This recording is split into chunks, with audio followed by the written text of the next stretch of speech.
Corpos invisíveis a olhos nus. Prólogo, personagem ele. A memória de um exilado tende a se expandir. O desterro clareia os pensamentos e aguça as emoções. Deixar o Brasil num momento de reconstrução foi mais do que covardia, um gesto de rancorosa vingança. Para minha família, ou o que restou dela, foi uma espécie de segundo abandono. Eu a abandonara pela primeira vez quando tinha 20 anos.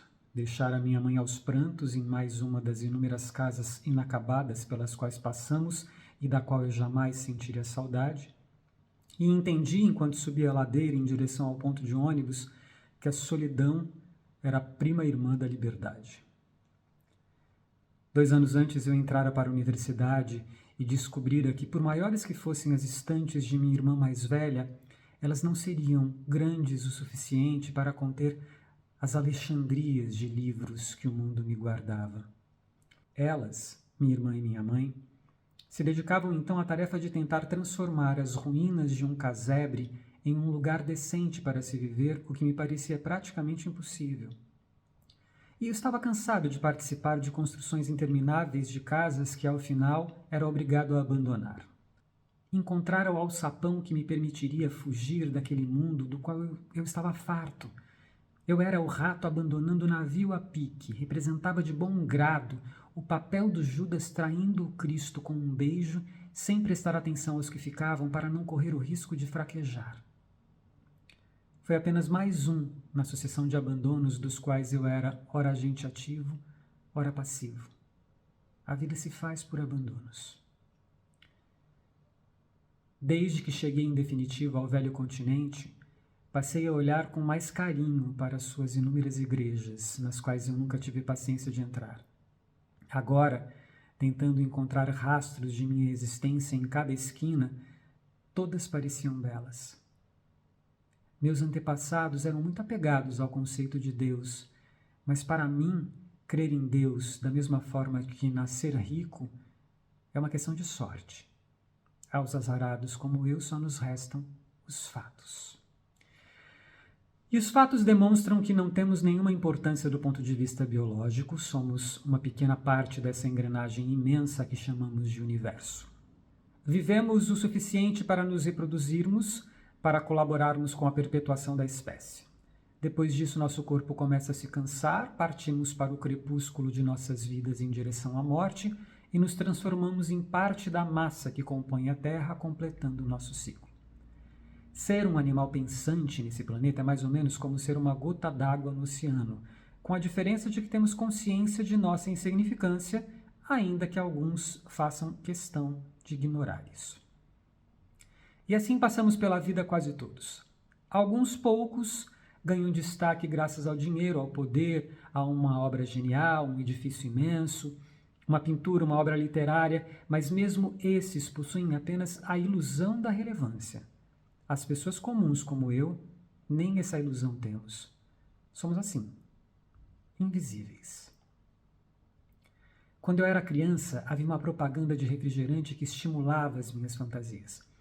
Pessoas jovens e belas numa lancha em alto mar, em alta velocidade, sol a pino. Tomavam refrigerante e pareciam livres e felizes em seus corpos saudáveis. Havia magia, poder, excitação, dava vontade de participar daquilo. Eu tinha cerca de 5 anos e vivíamos abaixo da linha de pobreza, na periferia de Santo André. Nossa casa era menor, mais simples e a construção mais precária do que a dos vizinhos. Dormíamos, eu e meus irmãos, 4 crianças e adolescentes de 5 a 15 anos, num cômodo que parecia uma sala, mas era ao mesmo tempo dormitório. Havia um quarto dos meus pais, que parecia ser o maior cômodo da casa, um corredor que nos levava da cozinha até o banheiro, e era tudo. E uma estante de livros, muitos livros. Pertenciam à minha irmã mais velha. Por fim, a televisão em preto e branco, onde nós assistimos, ela e eu, à vitória do Corinthians sobre a Ponte Preta na final do Campeonato Paulista de 1977. Imagino que aquele esquema de família disfuncional, pai violento e repressivo, mãe que se matava de trabalhar, vizinhança pobre, falta de perspectiva. Tudo isso me fazia olhar os jovens da propaganda de refrigerante como pertencentes a um mundo ao qual jamais teria acesso. Eu acompanhava minha mãe enquanto ela fazia faxina nas casas ricas e elegantes da cidade, e podia ter um pequeno acesso a esse mundo poderoso e feliz parecido com o da propaganda.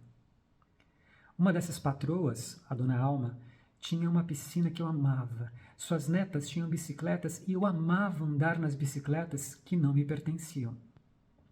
Muito tempo depois, já com mais de 30 anos, eu revisitei Dona Alma e descobri que se tratava de uma pequena casa de classe média muito comum, nada havia de elegante, de potente. Nós éramos tão pobres que mesmo uma casa de classe média parecia algo suntuoso. Humilhação das humilhações, eu fui à casa da ex-patroa de minha mãe para pegar um empréstimo. Estava com 4 meses de aluguel atrasados e não tinha mais ninguém a quem recorrer. Assim, me acostumei com a ideia da invisibilidade, da desimportância. Em minha família, nós éramos criados para servir, como toda gente que nasce pobre. Seríamos o porteiro, a empregada doméstica, a cozinheira.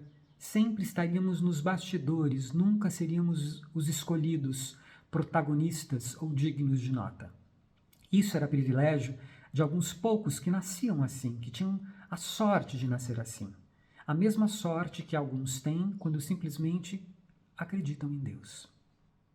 Nessa época não passava pela minha cabeça que eu me tornaria um artista e que isso me possibilitaria acesso a coisas, pessoas e lugares jamais imaginados, ainda que sempre como convidado. Nesse sentido, a arte me salvou. Mas não demorou muito também para compreender que alguém de minha origem jamais teria possibilidade de experimentar o ócio criativo. A arte sempre foi para mim uma fonte de sobrevivência, sempre fiz arte para me sustentar. De forma que nunca conseguiria fazer uma obra grandiosa, algo genial, um romance incrível, uma peça maravilhosa, um disco memorável.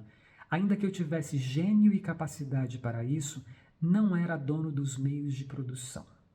Eu seria sempre aquele que precisaria vender a obra para o diabo. Mas havia escapado do vaticínio segundo o qual pessoas como eu são feitas para exercer profissões que os bem-nascidos desprezam. Diferentemente de muitos dos meus tios, tias, primos e primas, amigos de infância de origem socioeconômica similar à minha, eu havia ascendido socialmente através da arte. Eu não ocupava funções subalternas ou serviçais, o que aparentemente confirmava as teses acerca da meritocracia. Quando adolescente, eu escrevi que servidão é o prazer de quem não sabe do saber. Ingenuidade. Servidão é o destino de quem nasce do lado de cá do muro. Como artista operário, mesmo nadando abraçadas para escapar do meu destino, eu me encontrava exatamente na mesma posição que todas as pessoas pertencentes ao mundo do qual eu tentara fugir. Era um nada na roda da fortuna do capital, uma peça desimportante, cuja única função era ser carne na máquina de moer sonhos. Tão invisível quanto aqueles de quem eu fugira na minha ânsia de abandonar o navio a pique. Fazer o caminho de volta é um exercício por vezes torturante, por vezes poético, por vezes melancólico, mas sempre esclarecedor. Foi assim que eu cheguei a este personagem que, não por acaso, é muito parecido comigo. Rubrica: a foto de Chiquinho surge no telão, ambos vestem o mesmo figurino. Ele volta a falar. Meu avô Chiquinho. Assim mesmo, não era Francisco, era Chiquinho. Chiquinho Almeida. Meu avô morreu quando eu era adolescente, tinha 12 ou 13 anos. Eu o vi pela última vez num leito de hospital em São Paulo, na região do Butantã. Era um hospital referência em câncer, ele tinha um avançado câncer de estômago. Todos os homens de minha família acabam tendo problemas de estômago. Na cama, meu avô chorava e dizia que queria voltar para casa em Capelinha, Minas Gerais, norte, sertão de Minas. Ele dizia, e seus olhos lacrimejavam como se fosse uma criança, pequeno e magro e frágil, que queria morrer em sua terra, com sua gente. Morreu naquele hospital. Nunca mais viu sua terra natal. Meu avô estava à morte, e me lembro que, em meu egoísmo adolescente, ao invés de prestar atenção no que meu avô dizia e pensar na tragédia da situação em que ele se encontrava, eu só queria saber se ele ainda se lembrava de mim. Nunca tive com ele uma relação dessas que avós têm com netos. Eu o vi exatamente 3 vezes. Uma na metade dos anos 70, quando eu visitei Capelinha. A segunda, naquela casa de Santo André, aquela mesma casa pobre onde ele comeu um pote de doce de amendoim e disse que estava muito bom, mas tinha gosto de pouco. E a terceira nesta situação que acabei de descrever. Mas quando eu vi essa foto, essa foto, ela me revelou mais de mim do que quase tudo que vivi nos meus mais de 50 anos. Eu era aquele homem com o rosto triste e sorriso tímido, com tudo de bom e de ruim que havia em mim. A foto me revelava que é impossível cortar de sua própria carne aquilo que está tatuado em sua alma.